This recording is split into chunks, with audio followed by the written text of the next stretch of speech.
Coach Adey, we're back to Premier Sports Elite League action live on Friday, and this is two teams you know incredibly well in the Panthers and the Giants.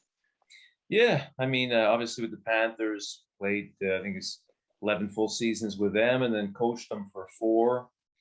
And with the Giants, I coached them the 1 year, which was a successful year. So yeah, I had some great times in both cities, and yeah, special moments in my career with both those two teams. Let's just pick up on that Giants one.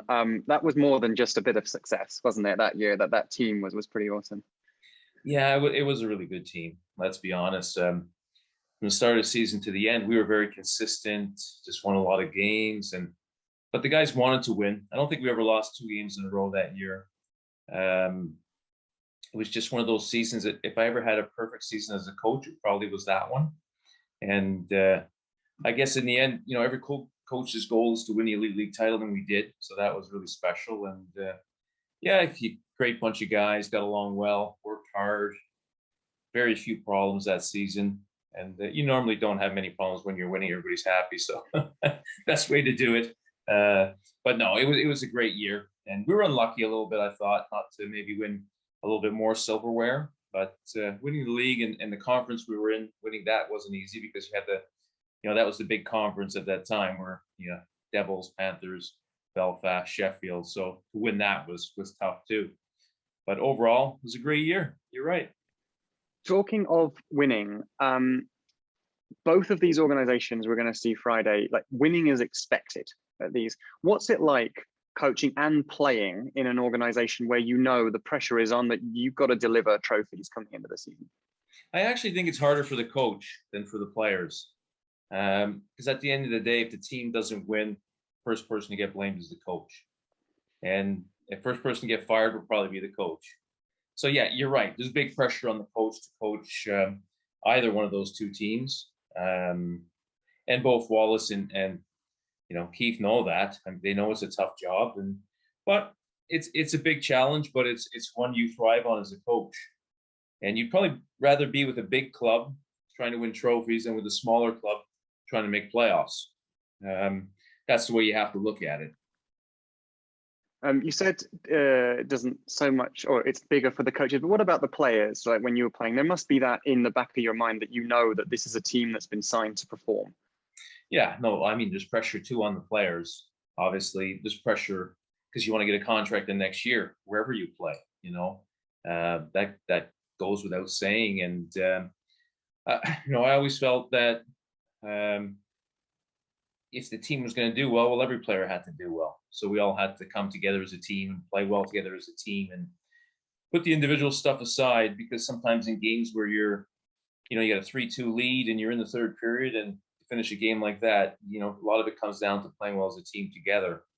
So maybe those times where you want to go for a goal, maybe you don't because you want to win. And I think that's what it comes down to with the bigger clubs, is you're playing to win every night, because you can't slip up too many times if you want to win the Elite League title.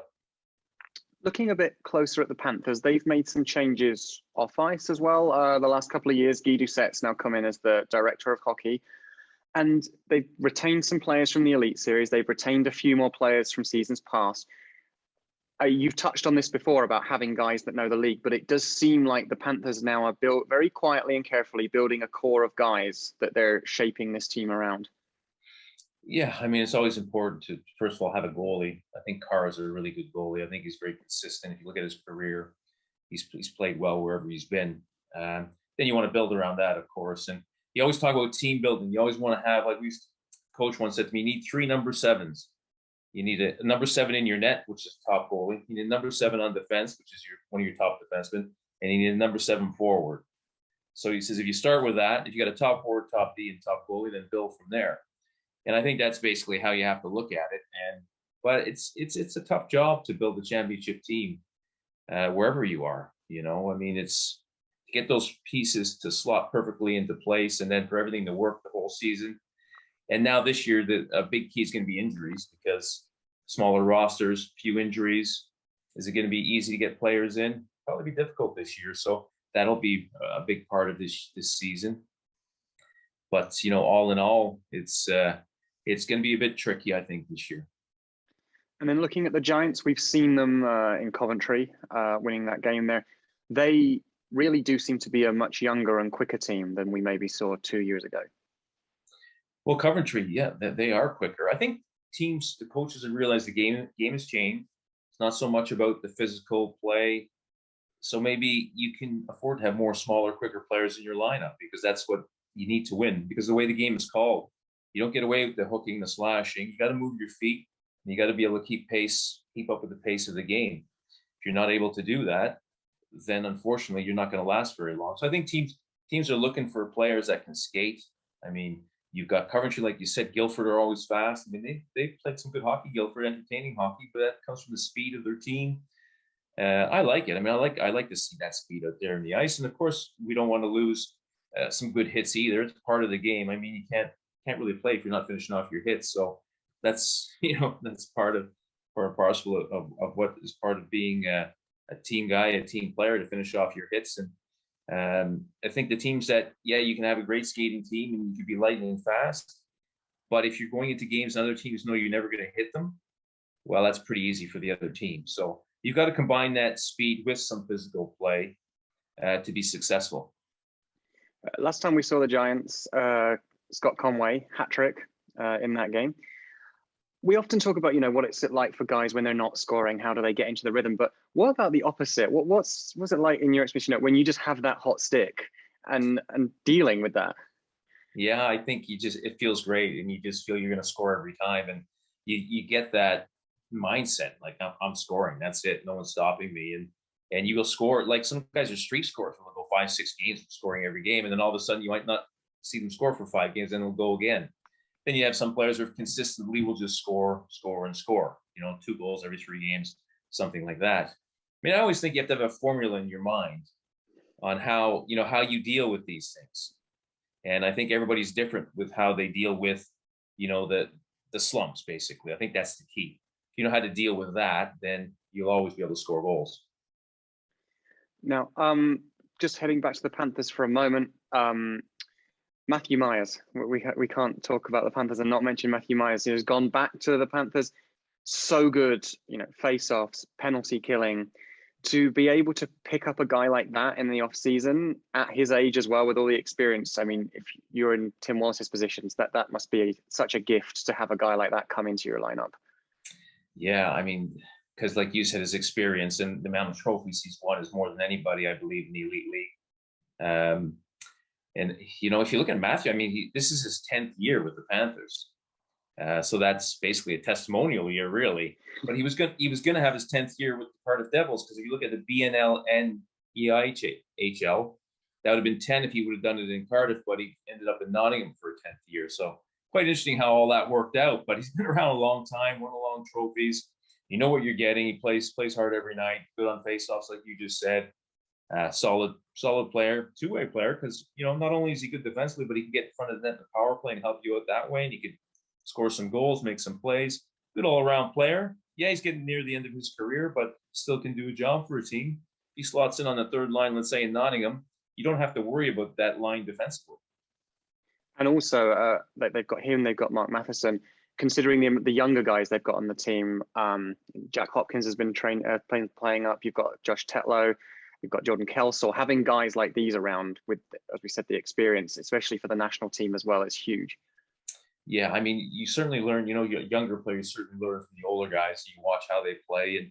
And some of them, some of the older guys would take the time to help the younger players and say, listen, why don't you work on this? Or this is what you can use improving on. And helps the coach too when younger players get, some information from senior players. I mean, and sometimes some players will go seek the older guys out and say, hey, can you give me some advice on this? A lot of times even off ice stuff, So yeah, you're right. The senior players can be a big help to the younger players. Last thing, I just wanted to ask, from your experience as well, both Tim Wallace and Adam Keefe, they're relatively new to coaching. Obviously, Adam has been doing it a little bit longer than Tim. When you do that transition from being on the ice to being behind the bench, like what were the first few things that you really had to get your head around that these guys have probably gone through as well? Well, for me, the first thing I had to get my head around was when I had to step into the room and have a meeting and speak. And I had a couple of ex-NHL players sitting in the room. So I had to get my head around that a little bit. So I think we're all faced with maybe different little challenges, but I think it's the communication with maybe, guys like that, like I just said, NHL players, and just, I mean, obviously your first year there's probably a bit more pressure because if you don't survive your first year, you're not going to get another job. So you really want to get through that and have a decent enough year to get re-signed. And the longer you're around, the better chance you have to get a contract with the team you're with or someone else for that matter. So it's about survival, really, your first year when you think about it. But the one thing these two players will have is that experience in the game, and they'll go through their instincts when they need to. And I think the important thing to learn when you're coaching is that you got to shut everything off around you, and in the end, just go with your instincts. And I think that's the best way to do it. And last thing, we've been enjoying your coach to coach interviews during this season. What are you hoping to learn a bit more about Tim Wallace? Well, I guess we'll find out. No, I mean, to be honest with you, I haven't sat down and talked to Tim Wallace since he's been in Nottingham. I just haven't crossed paths. So it'll be nice to actually meet the guy and talk to him. And we'll just see how the interview goes. I don't like to plan interviews too much.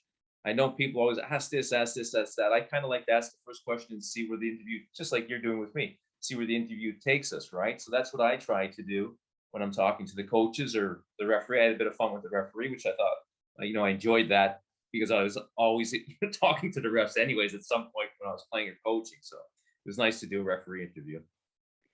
Excellent. Well, we will see you on Friday already. Not only a couple of days to go. Live Premier Sports, Nottingham Panthers versus the Belfast Giants. And you can sign up for a free first month of Premier Sports. Just check out the Elite League website for information on how to do that. Coach, thank you very much and see you Friday.